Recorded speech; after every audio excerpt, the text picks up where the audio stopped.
I saw that Jon Stewart was flashing a very seldomly used Illuminati hand signal a few days back. I did some research about this and meditated on it a little bit, and as I was doing this, the pattern unfolded before me, and it's very highly likely that Jon Stewart is a disinformation agent working for the CIA, perhaps Mossad, the Illuminati, or whatever you want to call them. But there's a lot of evidence to support this idea, this theory.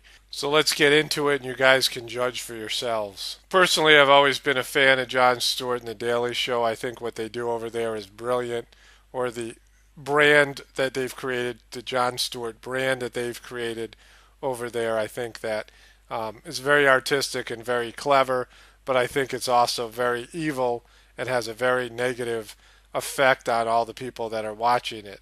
Comedy is a very insidious way to undermine the moral structure of a society. I'm going to get into that much later in the video. Anyways, to start off with, I was pulling some screenshots or doing some research and I saw a link for Jon Stewart talking about the recent scandal, the Bill O'Reilly scandal, on the heels of the Brian Williams scandal, where both of those guys were caught lying or bragging about making false claims about their wartime reporting.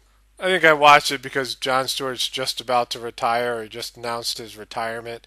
I thought I had some interest in it. It wasn't a very good report, but the very end of the report, he flashed this signal. I've seen him do this before where he puts his hand on his face in a very passive way, and I know that to be an Illuminati hand signal. So I pulled a screenshot of him doing the hand signal and sat there on Photoshop for a couple of days. Didn't know how or where I was going to use it, didn't know even if I was going to save it. But I remembered some things about that. I remember it being a sign of self-sacrifice. You're sacrificing yourself for the order, the Illuminati order, and also it's a sign of passivity. I've seen a few other celebrities and various other people use this sort of rare hand signal where the person puts their hand on their face in a very odd way. They're having a conversation. It doesn't go along with any normal body movement or any normal gesture. They're sitting there talking, and it's not like they're leaning on their hand. They're just putting their hand on their side of their face while they're doing a normal conversation, or in Jon Stewart's case, while they're reporting. And their hands sitting there on the side of their face without any real reason for it. Then I had this memory this morning that I first saw this hand gesture when I was watching the movie Eyes Wide Shut with my wife many, many years ago. It's a very creepy movie. I use a lot of screenshots from that movie because it so illustrates the decadent and satanic lifestyle of the so-called occult, these ultra-wealthy people that belong to these secret societies and run the world's finances and run the world's power structure. And they have these really sick, twisted parties. This has also been illustrated with some of the Rothschilds parties. There's a lot of ties between the Rothschilds and the movie Eyes Wide Shut. There's a lot of thought out there that either Stanley Kubrick, who also made the movie 2001, was trying to expose the Illuminati, expose these secret organizations and their deviant sex parties, or he was just doing some sort of service for this group. There's a lot of theories that he was actually killed for the movie or sacrificed for making the movie. I highly recommend that you don't watch the movie if you haven't seen it already. It's just something that's very difficult to unsee once you've seen it. It's a very twisted movie. There's a definite undercurrent, a dark spiritual energy, a dark satanic energy that goes with this movie. It sort of destabilizes your condition. I know a lot of people have reported that. I'm going to talk about that a little bit more later on in the video. As far as this video is concerned, Tom Cruise flashed this Illuminati hand signal where he put his hand to his face in a very odd way. This gesture comes at the very end of the movie. Towards the middle of the movie, Tom Cruise, sort of the climax of the movie, is Tom Cruise sneaks into this extremely decadent and disturbing satanic ritual, this Illuminati ritual, this deviant sex party. He gets caught. This woman, he saved her life. He's a doctor. He saved this woman's life. She's at the sex party. She stands up for him. and Tom Cruise is basically saved by this woman. And then he goes about his business for like a day or so, and he finds out that his friend, the piano player at this sex party who told him about it, has suddenly disappeared and no one knows where he is. And the woman that he saved, he saved her life and then she saved him at the party, has turned up dead. I believe when she saved his life, they asked her if she's willing to pay the ultimate price for saving him, and she said she would. So Tom Cruise is totally convinced that his friend and this woman have been killed uh, by these sort of evil, decadent people at the party. And then the Tom Cruise character confronts his friend, a wealthy businessman played by Sidney Pollack. Sidney Pollack admits that he was at the party, and in his billiard room, he basically lays down the law to Tom Cruise. Somebody actually posted a clip of this scene on YouTube. I'll leave a link in the description box. It's a very telling scene. It really, in a subtle way, exposes the Illuminati. So after Sidney Pollack admits that he was at the party and says that there's all these incredibly heavy hitters at this party, and if Tom Cruise knew who they were, he'd be really, really frightened. And then Tom Cruise shows him a newspaper clipping showing that this woman, this model that he had saved, that Tom Cruise had saved her life, is now dead. Sidney Pollack admits that yes, it's the same woman that was at the party that saved Tom Cruise. And then Tom Cruise puts his hand on the side of his face in a very odd way, and he stands up. He holds it there for a good 30 seconds. It's a very odd gesture. I noticed it when I first saw the movie. I thought, why is he doing that? I had no idea about the occult. I had never heard about the Illuminati. I'd never heard about the Freemason. I had no idea what was going on in this movie. I had no idea it had occult symbolism. This gesture that Tom Cruise does clearly is done purposefully. If you see the clip, you can see him. He's holding his hand on the side of his face in a very passive way. And it actually is a representation of sacrifice. This woman has just been sacrificed. Tom Cruise is actually going to sacrifice his integrity in this scene. He's losing his innocence. He's going to go along with something. He's very outraged that his friend has disappeared and this woman has shown up dead. And he's going to succumb to evil. It's a very passive expression. So he has his hand on the side of his face and he's going to express some outrage. But Sidney Pollack is basically going to talk him down. First, Sidney Pollack flashes him a double 666 with either hand. Then Sidney Pollack puts his hands on Tom Cruise's shoulders. Tom Cruise is now facing the camera. He's in a very defensive position with his arms crossed, and Sidney Pollack basically threatens his life in a very subtle way. And Tom Cruise succumbs, so he's pacified, and he's basically joined the order. So after I had that memory of the scene in Eyes Wide Shut, that led me to another memory. This was a memory of a video I watched when I first was understanding that there was an occult and there was an Illuminati. I listened to this video by this guy named Kent Benkowski, I believe is the way you pronounce his name.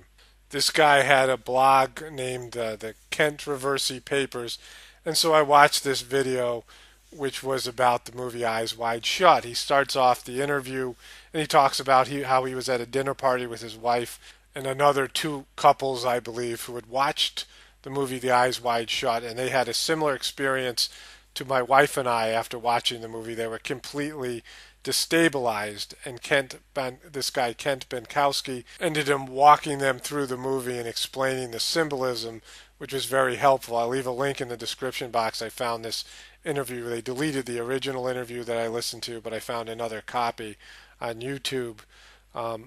And if you have watched the movie Eyes Wide Shut, this is a great way to process it. The Vigilant Citizen also has done a 3-part blog series on this movie as well. It's just loaded with Illuminati symbolism, satanic symbolism, as well as connections to the Rothschilds and that sort of thing. Kent Benkowski, who I believe is dead now, I don't know if there's any foul play connected to his death or not. I don't know very much about him. Does a great job of breaking down the symbolism.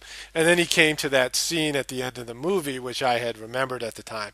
So this is way back when I was just learning about the Illuminati. I was just learning about 9/11 being an inside job. I mean, this is years and years ago. I knew very little about this. And he did such a great job of breaking it down. And he talked about that scene. Ken Benkowski from his blog calls this the hand-neck gesture. He quotes Tex Mars's book saying that this gesture is basically about sacrifice, either self-sacrifice or the threat of sacrifice to the initiate, and also the Illuminati member being willing to sacrifice himself for the good of the order, to basically throw himself on his own sword. And from his blog post, he compares Tom Cruise's gesture in the movie Eyes Wide Shut to an interview that Alan Greenspan did on The Daily Show. So this is tying everything in full circle. And I actually remember Alan Greenspan doing this interview. I watched it with Jon Stewart. It was 2007. I went back and rewatched the video. I remember him putting his hand on the side of his face and again thinking, wow, that's really odd. That's a really odd behavior. It was very abnormal. It was unnatural that he put out his hand on the side of his face like that. So I went and rewatched the video clip. It's available on Comedy Central. I'll leave a link in the description box. It's well worth watching because the first part of the interview, Alan Greenspan is basically explaining to Jon Stewart why there is a need for the Federal Reserve. He talks about the gold standard. And remember, this interview happened in 2007. It was right before the 2008 economy meltdown, where the Illuminati, the secret societies, stole $16 trillion through the Federal Reserve. So during this interview, Alan Greenspan knows all this is about to happen. So then towards the end of the interview, he starts talking about how it's very difficult to predict what's going to happen with the economy. He's almost whining a little bit. He's talking about how the economy is very unstable. And then out of nowhere, he takes his hand and puts it on the side of his face and holds it there for a very long time. It's a very odd gesture. And then he says something that really gets to the heart of the whole Illuminati movement. He says, human nature hasn't changed. We can't improve ourselves. That's the excuse he uses for the Federal Reserve, for what's about to happen. In a way, he's sacrificing himself. He's just about to go through this monster economic collapse, and then he's going to step down from the Federal Reserve. So this is his way of saying, it's not our fault. We can't help ourselves. Human nature doesn't change. We just can't change ourselves. It's a very recurring theme that we see over and over again with the Illuminati message, with the satanic message. Well, this is just human nature. We're born sinners. This is something they've infused into the religious organizations. They infuse through the media. It's just human nature to lie and cheat. We can't help ourselves. This is something I'm going to cover a little bit more towards the end of the video. So this brings us full circle back to Jon Stewart. We flash forward 8 years to 2015. Jon Stewart has just announced his retirement from The Daily Show. He's stepping down. He's been this iconic figure. They run this news story about Bill O'Reilly and Brian Williams and how all these journalists have embellished and lied about their credentials. And then to wrap up the story, Jon Stewart talks about how Israel got caught lying.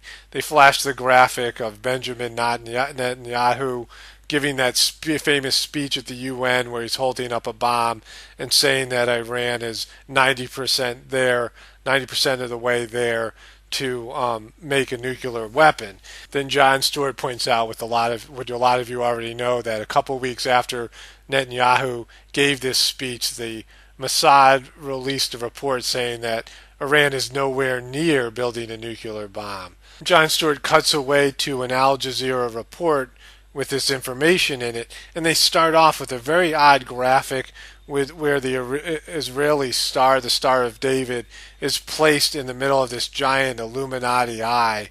And then as they cut back to Jon Stewart, he has his hand over the side of his face. And if you ever watch The Daily Show, one of their sort of running gags is to have some sort of odd report, some sort of report about somebody's incompetence, and they come back and Jon Stewart has a funny expression on his face, and everybody's been trained to laugh and sort of dismiss. It's a good way for them to get rid of something that should create outrage in people. This is what stand-up comedy has really done. I'm going to talk a little bit more about this towards the end of the video. But Jon Stewart has used this tool. They have used Jon Stewart as a disinformation agent who puts all this information out to people, and then he diffuses it like a steam kettle, like a pressure cooker, where you take off the top to the pressure cooker and it lets out all the steam. Laughter lets out all the steam. So this is the kind of disinformation agent that Jon Stewart has become, what they've used Jon Stewart for. Jon Stewart and Stephen Colbert and a lot of these other comedians have helped the Illuminati, have helped the powers that be to get people to accept things and normalize things that they shouldn't. They do these reports and everybody gets outraged and they say, oh, this is terrible, and they laugh it off, and then it becomes normal. We just accept it. It becomes part of our normal society. So they cut back from this report, and Jon Stewart has his hand on the side of his face.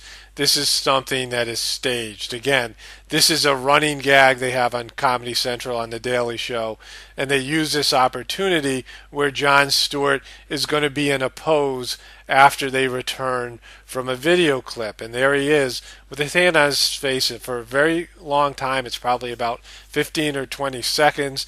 It seems very abnormal. It's a very unnatural position, and it represents sacrifice. Is Jon Stewart sacrificing himself for the good of the order? Is America sacrificing itself for the good of the order, or for the good for Israel and fighting Israeli wars for them?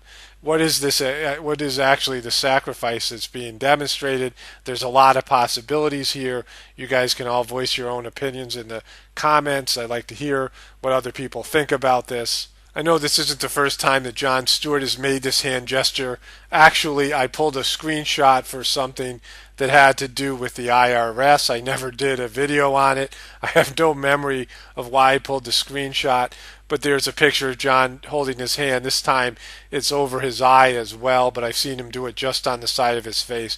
So this is a hand gesture that he's done particularly. I think it's demonstrates a person in a position of authority within the order. That's my sense of the thing. Of course, Alan Greenspan would have a very high position in the order. And then there's what Tom Cruise, who is another iconic figure, represents in the movie Eyes Wide Shut, which is a very iconic movie.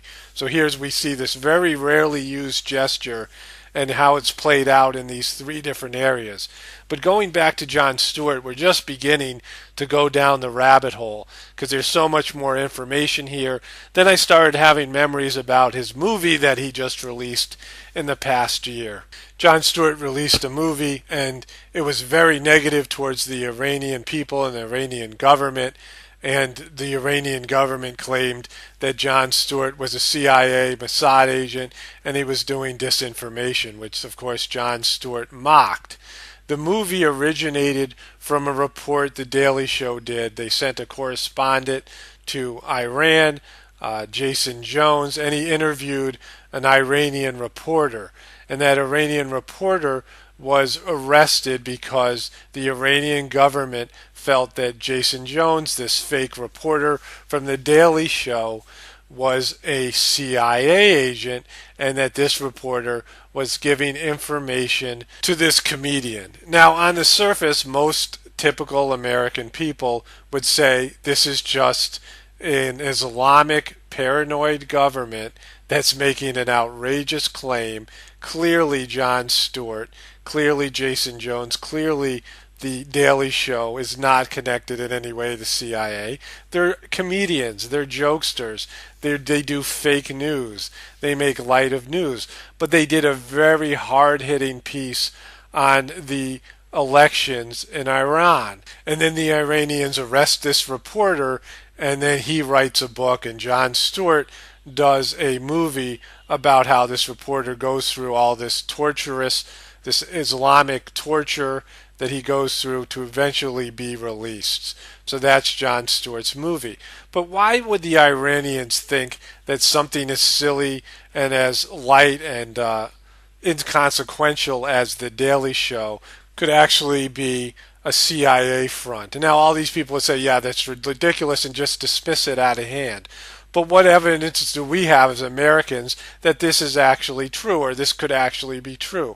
Well, let's look at the Ben Affleck movie, the Academy Award winning Ben Affleck movie that I think won the Academy Award in 2013, was based on a true story where a CIA agent posing as a film director for a science fiction movie that they were allegedly or lying about saying that they were going to film out in the Iranian desert, went into the Canadian embassy where they were hiding 6 potential American citizens that were going to be hostages if they didn't get them out of there, and they smuggled them out of the country. So you had this complete deceptive, historical deceptive narrative where the CIA, posing as basically entertainment people, as a movie crew, duped the Iranian government. So we've already had the situation, fool me once. So it isn't some crazy Islamic people being whacked out of their minds and coming up with these incredibly paranoid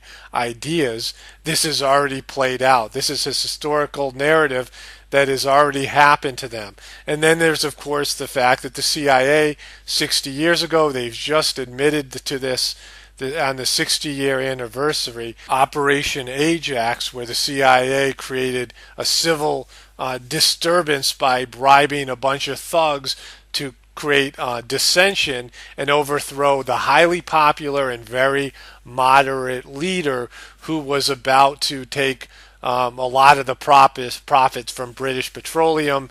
And of course there's an Israeli angle to this story as well.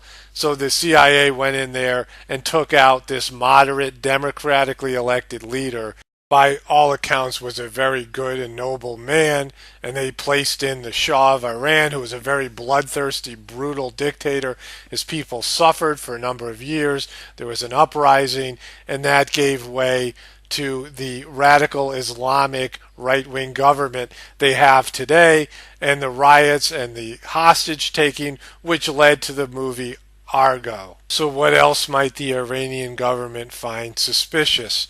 What about Jon Stewart? He couldn't be anything. He's just this very lovable comedian that everyone thinks is an honorable man. This is from the website freetheearth.com, talking about Jon Stewart and his brother. Jon Stewart and brother Larry are a bad joke. How much do we really know about funny man Jon Stewart, whose political satire is the main source of news for many Americans who watch The Daily Show?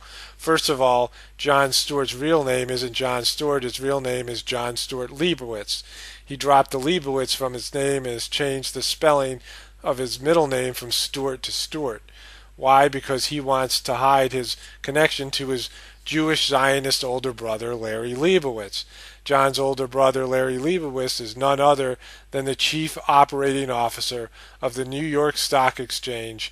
The New York Stock Exchange is the biggest scamming, Ponzi scheming, money laundering casino on planet Earth, and John's older brother, Larry Leibowitz, is the gangster who runs it. Do you see how all the pieces fit together? Of course the Iranian government would be suspicious. Jon Stewart is a connected individual. Perhaps he's a Mossad agent, perhaps he's connected to the CIA. Either way, he's a player. His family is connected to the big money people. Jon Stewart and his job at The Daily Show, his iconic job, his iconic personality, his iconic brand, is also connected to the big money people. And yet, that isn't even all of it. There's even more evidence supporting Iran's so-called ridiculous conspiracy theory that Jon Stewart is a Mossad agent, and The Daily Show reporters were working with the CIA and the Mossad to destabilize Iran, and arresting this individual who talked to them, possibly a CIA operative that the Iranian government knew about. There's a lot of information about the company that owns The Daily Show and how they're connected to the CIA. The company that owns the Comedy Central network that The Daily Show on is Viacom. Viacom is owned by CBS. So when we talk about CBS, we're talking about their logo and the all-seeing eye. CBS was originally called the Columbia Broadcast System. Columbia is from the Columbian branch of the Freemasons, or the Columbian branch of the Illuminati. There's also District of Columbia. That's how that gets its name. The District of Columbia and the CBS network both get their Columbian name from the Columbian branch of the Freemasons, or better known now as the Illuminati. So the parent company that owns The Daily Show is directly connected to the Illuminati. But let's look at Viacom now and see what other assets they have. Viacom also owns Paramount Pictures.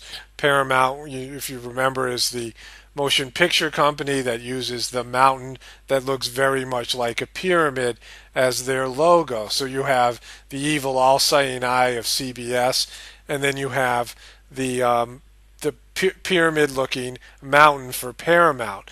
But then the other television networks, they own MTV, they own VH1, they own Nickelodeon. All of these programming networks have been very instrumental in degrading the morality of our young people. If you look at the programming on Nickelodeon, these very ugly, abusive, violent cartoons have really degenerated the mental capacity and the morals of young people for many generations, and then they graduate up to MTV, which has been just this moral cesspool, and then you end up in Comedy Central, where you have, again, this idea of comedians, stand-up comedians. And I'm a big fan of stand-up comedy. I love stand-up comedians all my life, but I've recently, in the last so many years, realized how much stand-up comedy has really degraded the morals and the ethics of the modern American people. They brought in so much filth through stand-up comedy, and we laughed at it, and it all became normal. So many different vulgar expressions, so many ideas about sexuality, and all these sort of degenerate things that you see stand-up comics saying, and we laugh at them, and they sort of bypass the censors, they bypass parental controls, and they become normal. Sitcoms, situation comedies have brought in a lot of moral degradation. So you see that Viacom owns all of these networks that have worked towards degenerating the morality of the American people. So you could see where the Iranian people and the Iranian government, look, if we know this, if I know this, and I'm just some guy who did some research and has some intuition in a meditative state about some of these things, and I've watched The Daily Show for a number of years, and I know a little bit about this kind of stuff, very little about the occult, and I can put this together, you can put this together, lots of us can put this together. So what can a whole billion-dollar government that has trained spies and has a trained intelligence agency, they're going to know Jon Stewart is connected to all kinds of various organizations. Every famous celebrity, every famous person is connected to the Illuminati. Pretty much everybody knows this now, even incredibly brainwashed mainstream people who don't believe 9/11 is an inside job know about the Illuminati and their connection to the rap music industry, their connection to the entertainment industry, their connection to politicians and corporations. They know about the logos, they know about the hand signals. So the Iranian government can put two and two together and think that this reporter and the Comedy Central news crew are coming to Iran to do a hit job for the Illuminati. But wait, there's even more. The famous investigative reporter Carl Bernstein, famous for Woodward and Bernstein, that supposedly broke the Watergate scandal that brought down President Richard Nixon, has an article about the CIA and the media, and he says, by far the most valuable of these associations. He's talking about the associations between the CIA and news organizations, direct links where the news organizations are reporting things the CIA tell them to report. And he says, by far, the most valuable of these associations, according to the CIA officials, have been the New York Times, CBS, and Time Inc. So the CIA has admitted to reporters that they have connections to the CBS network, which owns Viacom, which owns Comedy Central, and owns The Daily Show. And all of us probably know this already because the CIA and Mossad and these other nefarious organizations and the Illuminati run all of our media. I'm sure pretty much every person watching this video already knows this. And if we already know it, again, so does every other government, including the Iranian government. So when Jon Stewart sends a reporting crew, or the Jon Stewart's handlers or whoever sends a reporting team over to Iran to cover their elections, and they know that Israel is very connected and very powerful in the American media entertainment industry, and they are connected to Jon Stewart. Jon Stewart is connected to Mossad. They would be rightfully extremely concerned about having this crew over covering their elections, given the fact that Israel's doing everything in their power to find a way to bomb Iran and destabilize their government, just like they're doing in every other country in the Middle East.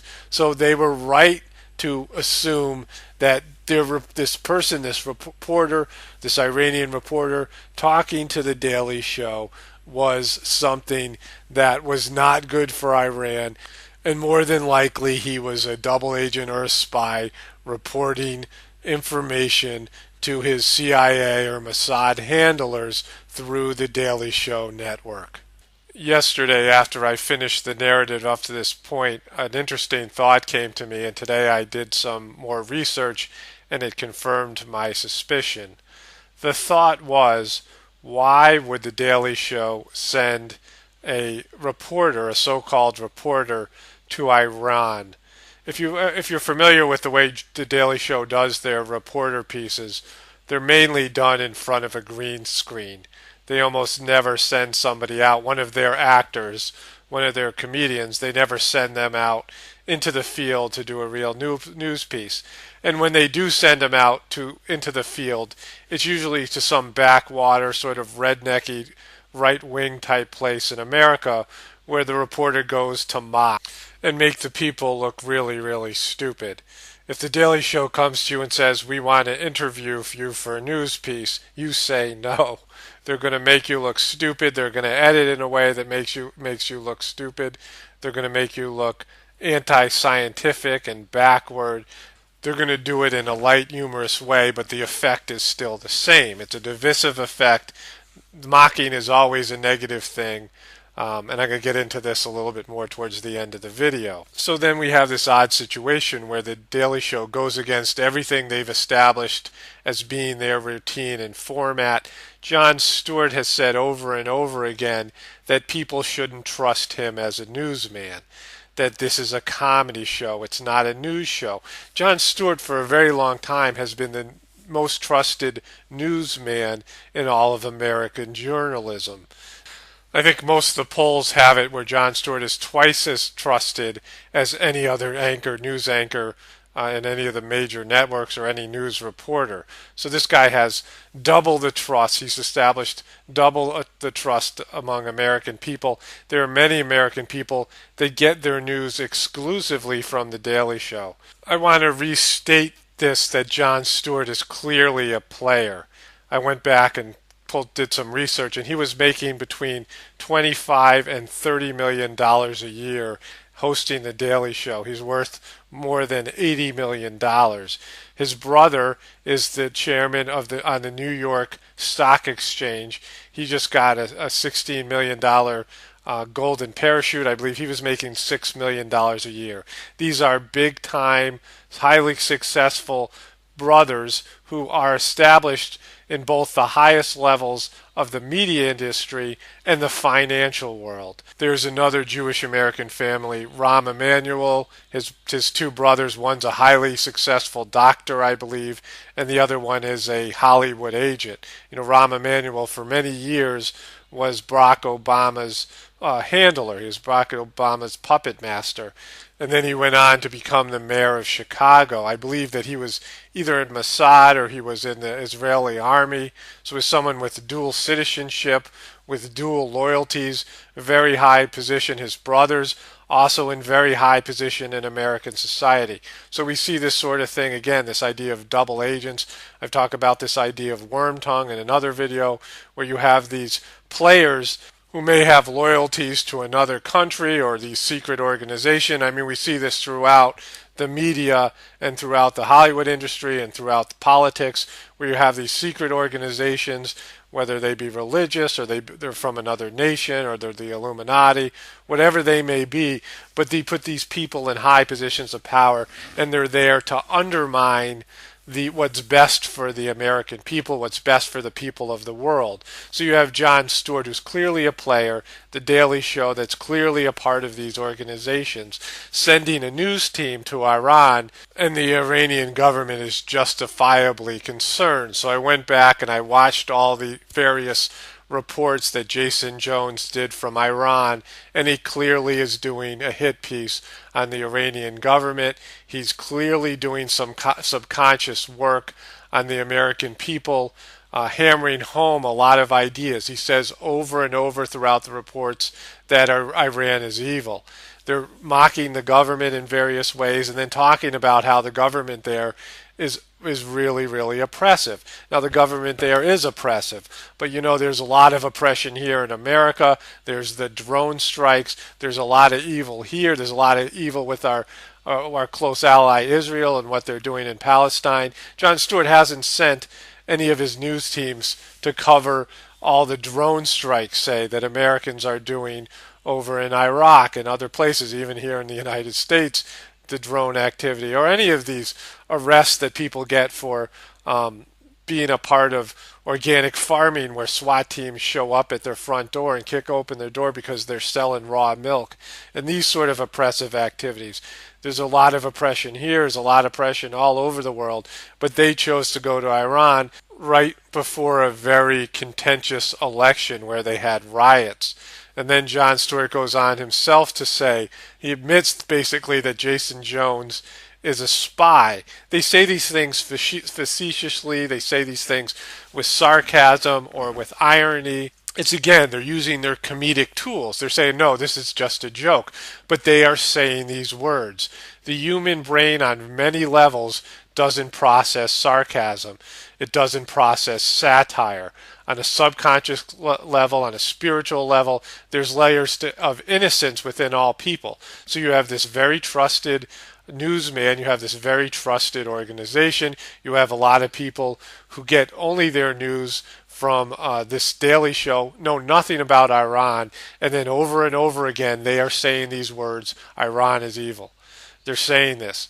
They're saying these sorts of things, and they're doing it in a comedic way, so they have deniability. And again, if anybody says, look at what you're saying here, no, we're just a comedian, no, it's just a joke. So this is the thing we have with stand-up comedy. We have all these people who are able to put out ideas that are evil ideas. They're able to make rape jokes or something of that nature, things about horrific abuse, and they don't get the same kind of scrutiny that everybody else gets because they're saying, no, it's our job, we're just joking. They can say things and say, it gives them the permission to say things that other people can't get. It's the archetype of the fool, the archetype of the joker that gets away with things that other people can't get away with, and they put ideas out there into the public that then become normal and accepted. So much of our moral degradation has come through the role of stand-up comedy, has come through the role of these agencies like The Daily Show that are working. You have these players. They're either Mossad agents, they're CIA agents, or they're part of the Illuminati, or all of the above, maybe just one organization. And they're able to infuse this moral degradation out to the American people and do it under the guise, oh, we're only joking. And this is how evil works in a very insidious way. It just slips in through the cracks and the crevices. I've just been pulling a bunch of screenshots for another video. I want to cover this more extensively in a future video. But I came across this ad for a movie that I never knew existed. It's called The Devil Inside, and their tagline was "No soul is safe."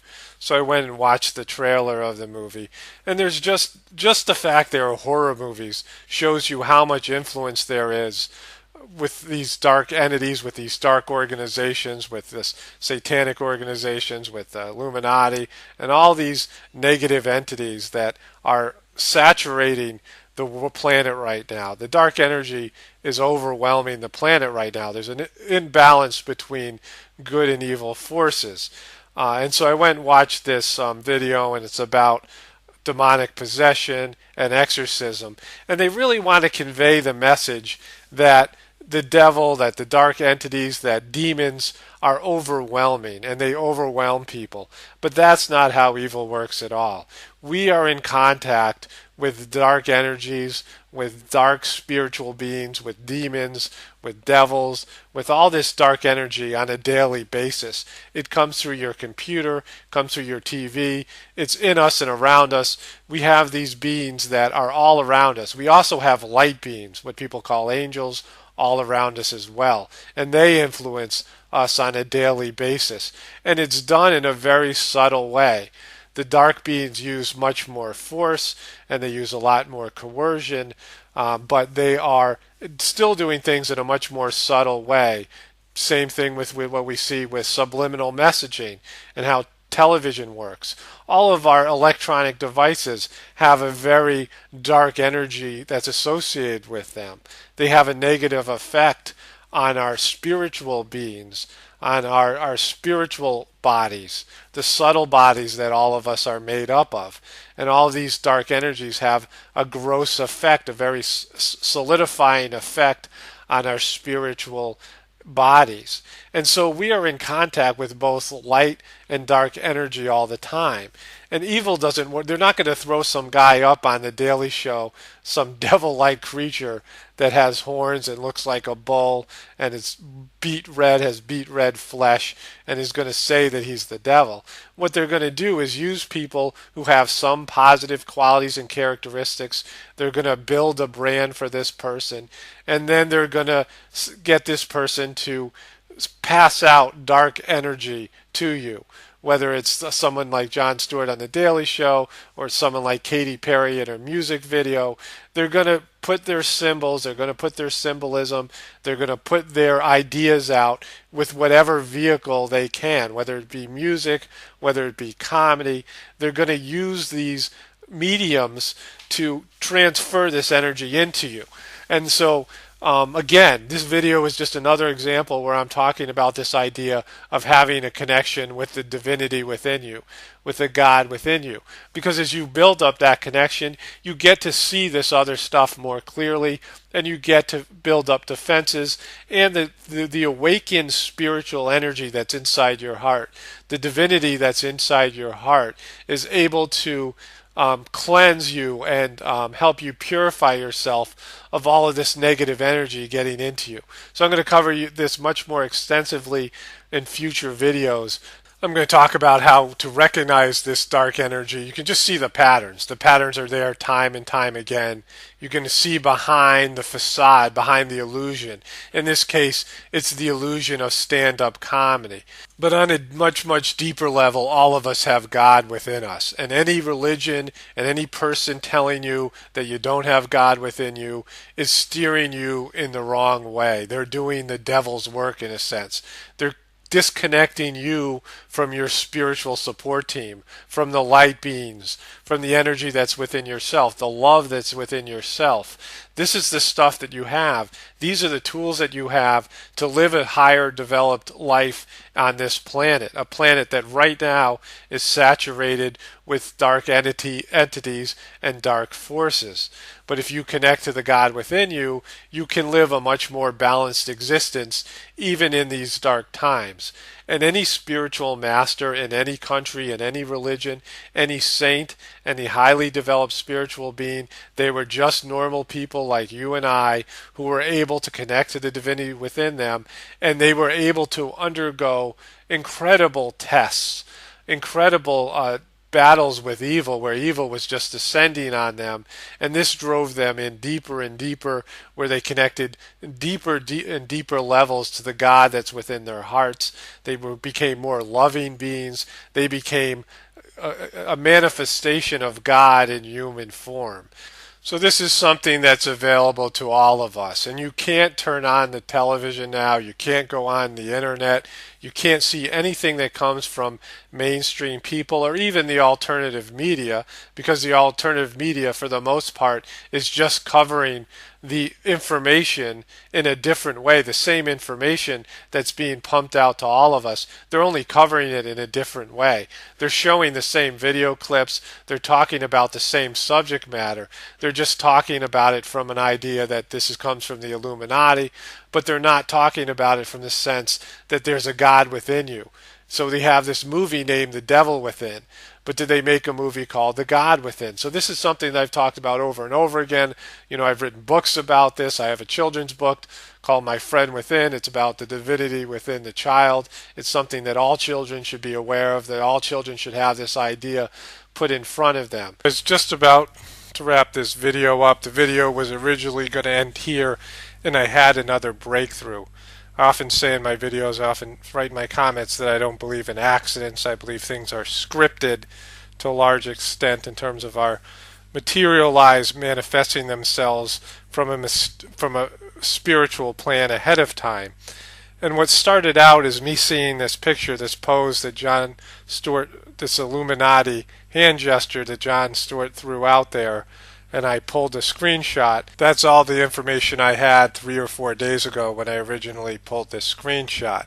None of the information that's in this video I knew at that time. Some of it might have been buried in my memory or subconscious, but all I had was that screenshot and some distant memories about what that Illuminati hand gesture meant.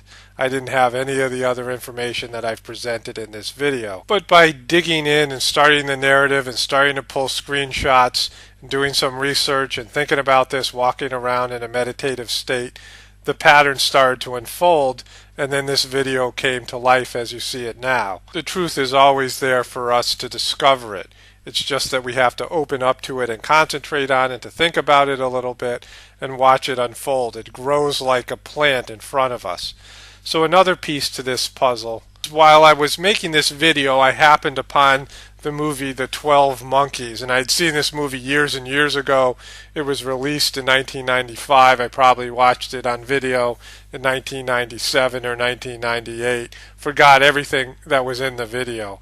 I often like to go back and watch some of these old science fiction movies that I've seen, now knowing the different things about Illuminati symbolism, knowing about predictive programming and the various narratives that you can see in these videos. It's like going back and watching how you've been programmed, how you've been poisoned, the stuff that you received but you never knew you received, and now you can go back and say, oh yeah, I received this programming. So anyways, as I was putting the finishing touches on this video, merging the narrative with the screenshots, I was watching in the background this movie, The 12 Monkeys. You can see from the cover photo of the movie, you can see the Illuminati eye, the Eye of Horus, with the stars Bruce Willis, Madeline Stowe, and Brad Pitt.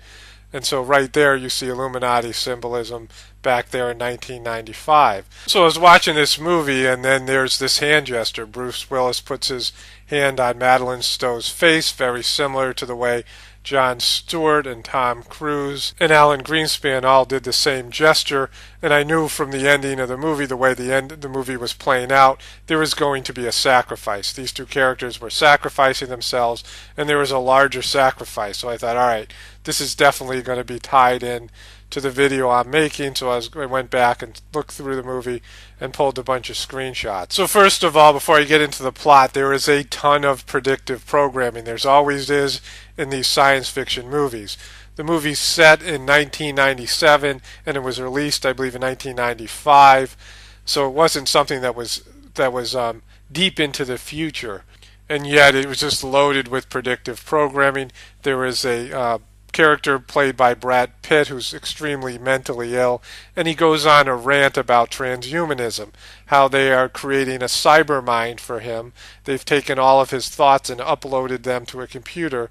Very much so like the videos I've just made talking about transhumanism, the 2045 movement, and Ray Kurzweil and all that sort of thing.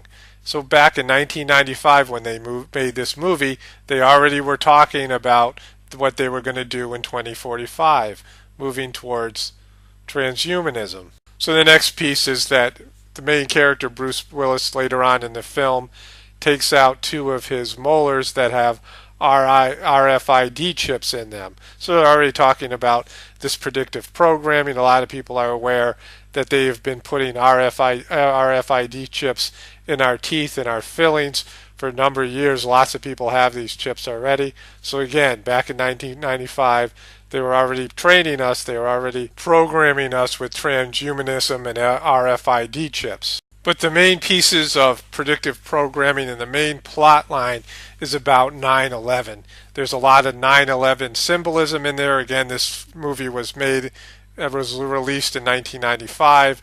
I guess that's 6 years right before 9/11. A lot of 9/11 stuff, and mostly tied into eugenics. The whole movie is really about eugenics. So to go through the plot line and the storyline, again, I was just sort of scanning the movie. I'm sure there's a lot in there that I missed, and there was just a ton that I found doing a light scan while I was doing this other work. To start with, Bruce Willis, the main character of the movie, is a prisoner in the future around 2025, and he's sent on time-traveling missions back to the year 1996, the year right before there was this deadly virus outbreak that was a result of some terrorist activity that wiped out 5/6 of the population, 5 billion people, a very similar theme to what we see today going around that's talked about within the eugenics movement. Also, there is a recurring theme in the movie where Bruce Willis, as a young boy back in 1996, is watching this scene at an airport where somebody gets shot, and as the movie develops, you begin to get the sense, or you begin to see that he's watching himself get shot in the airport, and he has this memory over and over again. So as a young boy, he's watching himself get shot and killed in some future version of himself sent back in time where he watches himself be killed. Very similar storyline to a more recent Bruce Willis movie called Looper. So this is a recurring theme, not just in terms of the movie where this dream is a recurring dream for Bruce Willis, but also for movies that he himself has been in where he sees an older version of himself in the movie. So again, there's this huge die-off, this huge wipeout by a biological virus that these scientists in the future are trying to understand so they can reverse the process. Everyone's living underground in this dark post-apocalyptic world. So as the ending of the movie plays out, it plays out at the airport. The climax of the movie is at the airport. This dream that he's been having his whole life took place at the airport. And this climax of the movie is just loaded with 9/11 symbolism and predictive programming. You can see here is the two towers. I believe it's called Ayaz and Boaz of the Freemasonic Lodge, and right under that is a TSA gate, and that's where the climax all plays out. This is where Bruce Willis' sacrifice is going to happen, again, with the sacrificial gesture. More on that in a moment. So the villain, the arch-villain, is going through the TSA gates. He's a mad scientist who's about to release this virus. He has purchased plane tickets for various airports around the world, and he has this deadly experimental virus, and he's about to release it all over the globe, and thus he's going to wipe out 5 billion of the 6 billion people on planet Earth. He opens up one of the vials and has one of the TSA agents sniff it, so he's already released this virus here at the TSA gate. And so this ties into 9/11, the idea that through the TSA gate these terrorist activities took place, this false flag took place, and this has been a virus that we're now on a path where they're going to wipe out 5/6 of the population or more. And then there's another piece of predictive programming where the TSA agent, after the villain is cleared through security, calls him back and holds up a pair of the guy's underwear. Again, going back to the underwear bomber, the invasive nature of post 9/11 TSA security at airports. There's just so much predictive programming here, so much in this just one little scene. And then Bruce Willis crashes through TSA here. It's very much like the security that's now in airports. So there's a lot of predictive programming even in that. He's intending to shoot this super villain. You already know what's going to happen because you've seen the dream over and over again. Here you can see these two metal detectors where people are walking through very much look like the Twin Towers. They're standing right next to each other and they're leaning. A very odd camera angle for the director of this movie to use. Why are they tilted like that? Looks like a representation of the Twin Towers falling. And so these two guys, these two cops, gun Bruce Willis down. You already know this is going to happen. Again, you've seen it over and over. And then we go back to that scene where Bruce Willis's character puts his hand on the Madeline Stowe character's face. And he's holding his hand on her face in that sacrificial position. We're about to sacrifice ourselves for the order. So as you're watching this movie, you see this dream sequence play itself out over and over again, where there's this blonde woman and a man with long hair and a mustache is being shot down. He's wearing this Hawaiian shirt. By this point in the movie, Madeline Stowe has dyed her hair blonde, and you know that she's the woman in the image. Bruce Willis, who has been bald all the movie, now has a wig on, and you already know that they're going to be sacrificed, that he is going to be shot down, she's more than likely going to prison, and so there's this idea of sacrifice. So you have this same hand gesture used here by Jon Stewart, used by Alan Greenspan, and also by Tom Cruise. And I happen to be making this video about this very obscure hand gesture, and I end up watching this incredibly obscure movie that has this very similar hand gesture. Next scene is equally telling. Madeline Stowe, as seen in the dream or the memory, Bruce Willis's childhood memory, is seen running towards him after he's been shot, wearing the sacrificial red dress that you see so much in the Illuminati symbolism. And then she rushes to him, and while he's dying, he again places his hand, the sacrificial hand. This time he has blood on it, on the side of her face. She's blonde. The idea of these young blonde women, these young blonde sacrificial girls that are so much a part of these rituals. They have failed to kill the evil scientist. She's going to be arrested. No one's going to believe her. He's on the plane right now, traveling all around the world, releasing this virus. So they've both been sacrificed, but so have 500 million people. And again, there's all this 9/11 reference in here. All this idea of eugenics is tied into this narrative. The two are going hand in hand. And so there's a huge sacrifice. This is a sacrificial movie, a sacrifice that just happened, a major sacrifice. Then after he is already dead, she takes his hand goes limp, she pulls it back up and places it back on her face. And so there's a very telling symbolism, as well as the police come and tear her away from the dead body. And as she's being arrested, she looks around the airport looking for Bruce Willis's younger version of himself. And she sees the younger boy watching the scene, watching himself be murdered years into the future. And he's crying. He's about to face a desperate situation on planet Earth. He's connected to an older version of himself on an interdimensional level. He's too young to realize it, and this scene, this life is going to play out for him, a very desperate and difficult life he has ahead of himself in a very bleak post-apocalyptic world. The movie concludes now. The supervillain, the terrorist, the bioterrorist, is now on the plane. He sits next to this ghastly sort of creepy pale woman who's very serious. She says to the man, "It's obscene, the violence and lunacy shootings even at airports now. You might say that we are the next endangered species, human beings." And the supervillain says, "I think you're right, ma'am. I think you hit the nail on the head." And the woman says, "Jones is my name. I'm in insurance. These are the last spoken words of the movie. Very interesting. The woman's character is named Jones. I've just been talking about Jason Jones, a central figure in this video.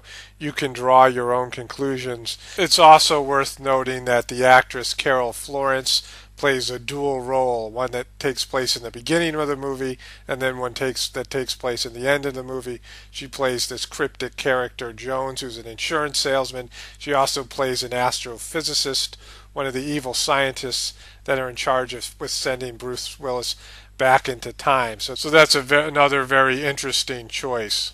And then the movie concludes itself with the Bruce Willis character as a boy looking up at this airplane as it flies over, maybe has some sense of it, but this whole idea of being sacrificed, even with time travel, even with foreknowledge, they can't prevent this event. They can't stop it from happening. You can't stop 9/11. You can't stop eugenics. You can't stop the collapse of the civilization. There's a lot of stuff here. So just to conclude this video, there's just no accidents here. All of these people are actors. The politicians are actors.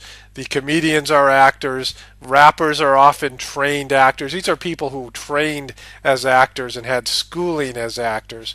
All throughout, all the people in public life, all of them play a role. And everything is scripted, and any of these gestures you see aren't by accident. And if these gestures have meaning, then you can derive from that meaning the plans of these secret organizations, these satanic organizations.